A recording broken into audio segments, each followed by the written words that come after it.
Hey guys, it's time for a compressor update. The good news is it's still running, but I am going to install an upgrade, an electrical upgrade. Okay, working on air compressors and making videos about them is actually not my favorite thing to do. I'm a car enthusiast. This is my home. It's a small 2-car garage. I have these 2 project cars, and I bought this air compressor thinking that it was going to be more than I would ever need, and I would never run out of air again. That's what I thought. About 10 months ago, I made a video about this air compressor and I put this motor on. This is the 3rd motor it's had. This thing is about 2.5 years old. So it was a frustrated video. Ingersoll Rand eventually saw the video and they reached out to me and kind of retroactively said, you know, we'll provide you a new motor. And I don't really need a new motor now. It's too late. I already spent $250 on this one. So they gave me a credit for what they thought the new motor was worth, and they did say they made changes to the motor to, I think they told me it has a wider voltage band. There's been a lot of comments generated by that video, some about suggestions on how to improve the air compressor, and so that's kind of what I'm working on today. One of the biggest suggestions was to use this. This is a magnetic motor starter, and I think what this does is it creates a stronger connection to the electricity.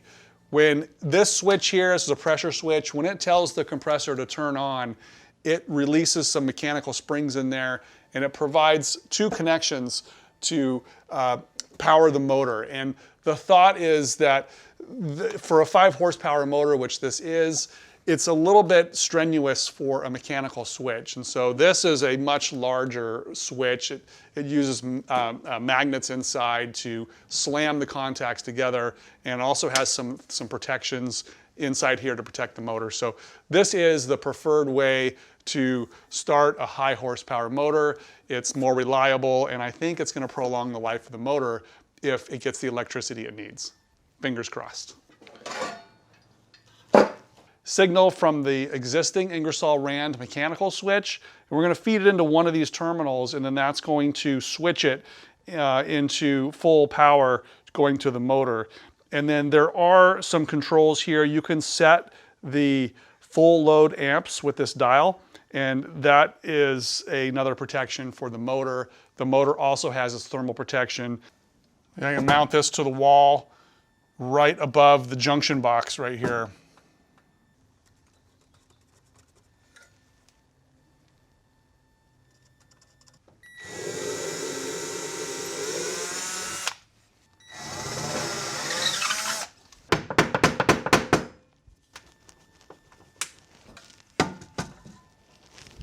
Power's been disconnected, of course. Take this off. And these are those mechanical contacts that make connection. See how they snap like that? So it's on and off. And one thing I'm noticing right away is there's a little bit of soot in here. Like these contacts have been arcing. Yeah, if you look inside this cover, you can see how it looks like some, not really burning, but just contamination, probably due to the contacts. I mean, that's got electrical dust in there, like contact dust or soot.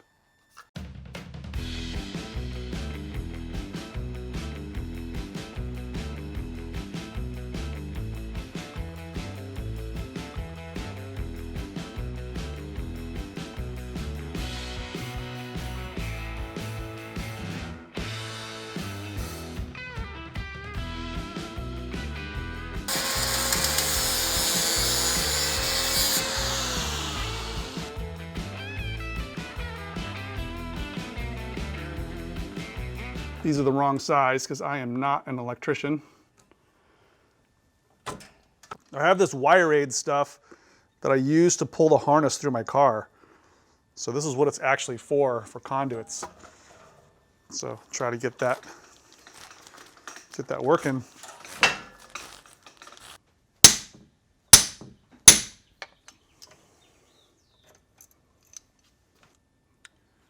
Like I said, I'm a car guy, not an electrician, but we need to get these things mechanically crimped.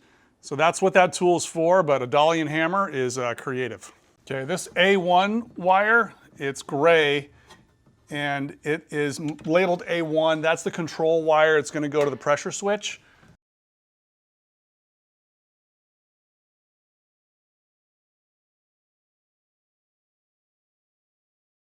I was gonna do a kind of S shape here, but this metal conduit won't bend that sharp, so I got some right angles to try to smooth that out a little bit. Hopefully the wires will still go through there. This is a little more janky than I planned, but just want to get this done. At least it's protected.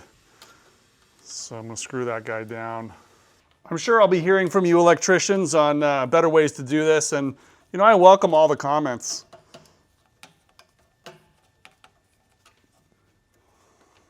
That's just a little janky, but I think it's protected. There's gonna be a cover on that. Just gotta twist up these and put a terminal probably for the ground, and then we should be able to give this thing a try.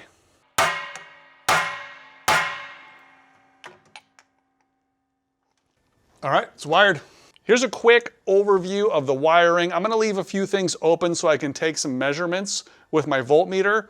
And the important thing to know is that these heavy gauge wires that power the motor, they pass right through this pressure switch. So it's really bypassing these contacts. All the heavy current goes right through. I probably could have done two separate conduits, one right to the motor and then another conduit with these thinner gauge wires. These are the ones that sense when to turn the magnetic switch on. So these are those two gray wires right there. And it's just 6 1/2 dozen of the other. I don't know why I chose to do it this way. I think I didn't have any smaller conduit and I didn't want to do double conduit, but that's neither here nor there. This is, I think, the right connection. You only need one leg on the pressure switch. This side here is on line 1. This is powered all the time. And then when I hit the switch like this, that's gonna send power back through the gray wire up into here, and it's gonna signal that to turn on. The other thing to note is I adjusted this protector circuit here. This has a adjustable full load amps. Right now it's set at 22, and that's what the nameplate on the motor says, 22 amps, so everything here has been adjusted. The circuit breaker has been switched on, so I'm going to measure the voltage from the circuit breaker up here.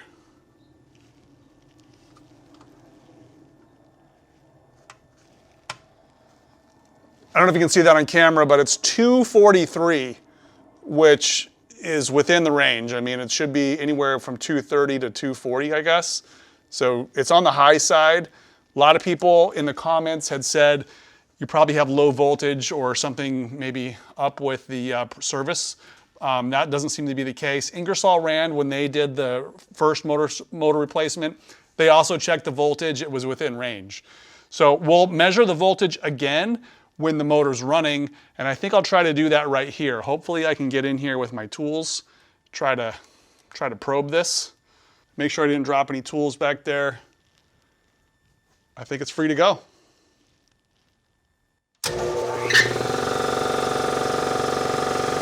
It works.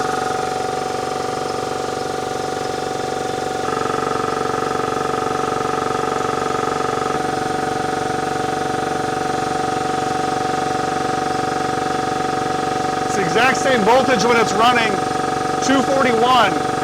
I'd like to measure it right here, but it's too dangerous. I can't get any tools in there.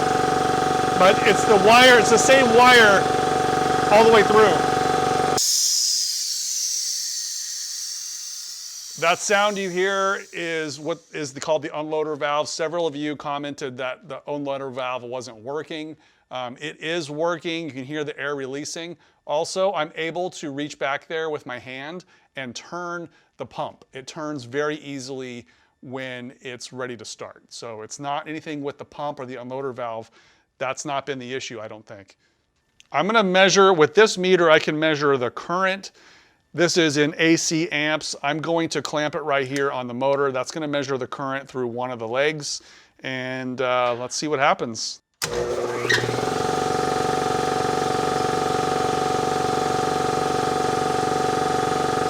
at 19.6, 19.5. So both legs are the same. It does sound like, to me, it's starting a little bit quicker. You can hear the belt squeak a little bit. The belt is on the loose side. That was one of the theories before, is that they put the belt on too tight. I don't mind that the belt slips a little bit. It's only at startup, and it kind of gives the motor like a little bit of a break, I think, during startup. I could tighten it some, but I'm not at all worried about the belt right now. Just want to make sure that the motor's getting all the power it can to start. Also, notice right here, there's no arcing or anything on these terminals. I just checked the current on the sensor wire, and there is really nothing going through there. It's less than 1 amp. I tried to measure the inrush current. This is at 100 amp scale, and it did say overload. So I think there's a lot of current when you first switch this thing on, and that's just the way motors work. I don't know what the number is. Let's try it one more time. It's in AC mode.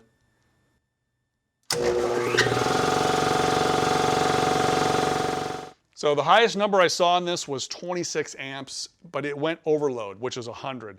So somewhere, you know, probably over 100 amps when you first hit the switch to turn it on. It drops down pretty quick to 19 amps, which is how the motor's supposed to run, somewhere in the 19-20 amp range. That's what the nameplate says. So I think that's about all the troubleshooting I can do. I'm going to cover everything back up so I don't get electrocuted. So in terms of maintenance, the Ingersoll Rand guy just told me to occasionally blow out the windings, make sure the motor's clean. So I do that occasionally, and then I'll change the air filter or check the air filter, and then also change the oil, drain the water out of the tank.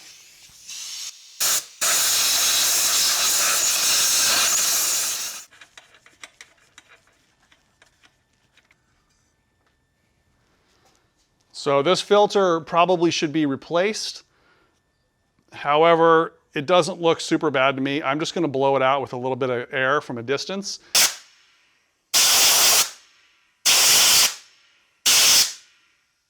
I have a drain, or my normal oil collection system right there. I'm just going to try to hold this funnel just like so, and try to let it drop down in there. Otherwise, it's going to go all down the side of this and make a messy, dusty mess.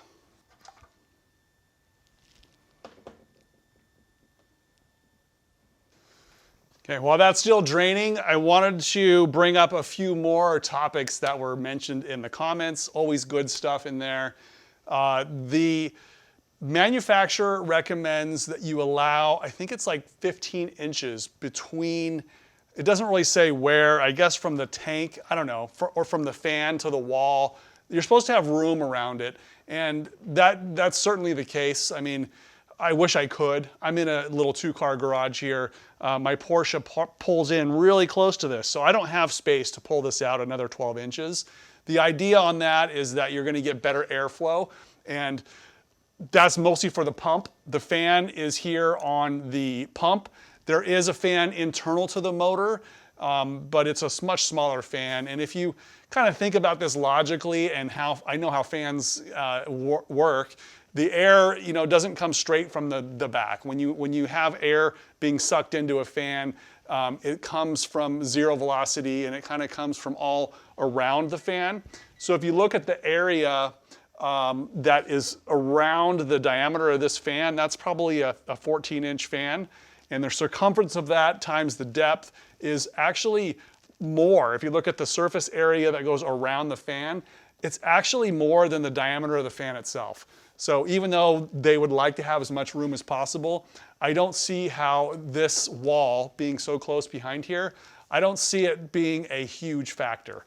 And you got to remember that it probably will cause a little bit more temperature in the pump.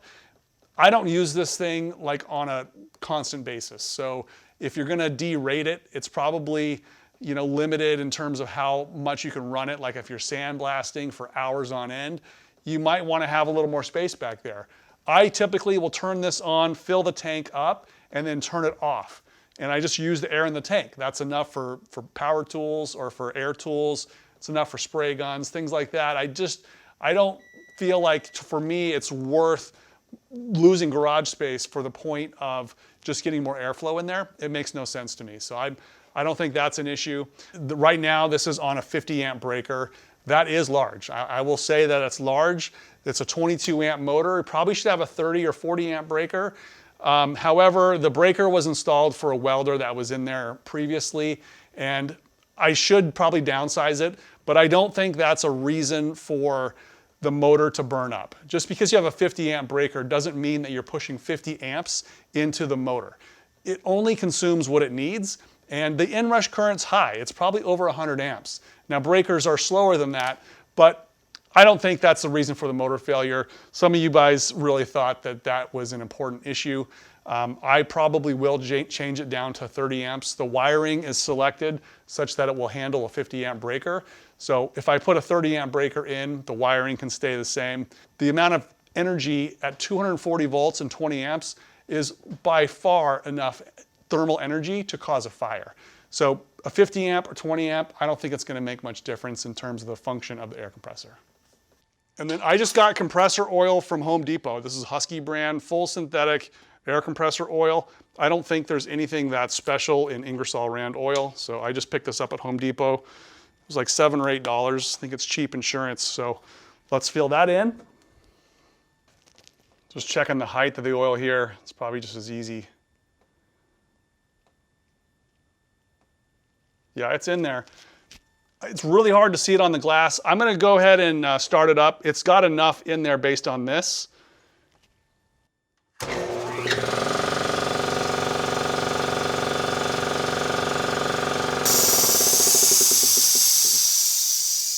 Okay, I can see it moving around in there, but it looks like it needs more. So I think it needs probably another pint.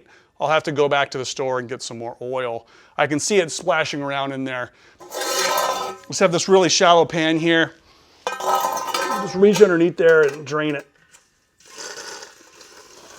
I do this at least once a week. If I use it a lot, I'll do it on the same day.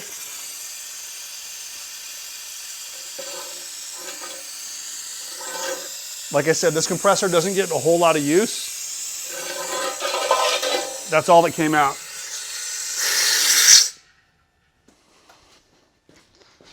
Well guys, that's hopefully my last video on this air compressor. I'm hoping this motor will have a long life. You know, it's an entry-level motor, just like this is an entry-level compressor. Several of you guys said you should get a ball door motor, and you know, they're about $600. So I could buy 2 or 3, almost 3 of these for the price of that. And because I just don't use it a lot, I just don't know that it's worth the money on that. The actual magnetic starter, I think, was about $70. And there was like an extra $25, maybe $30 in wire and conduit and stuff to install it. So I think it's a little bit of insurance. You can see when the motor's running, it doesn't have that voltage drop that I was worried about before. Previous air compressor was a Craftsman. It was about 30 years old, and it was still running. It was a 5 horsepower, 240 volt motor. It was a 30-gallon tank, single stage. That thing would just run and run and run. The only reason why it stopped working is the bracket came unwelded from the motor. The motor itself was fine, but the bracket just basically wore out and broke, and so it would lose tension on the belt and so forth.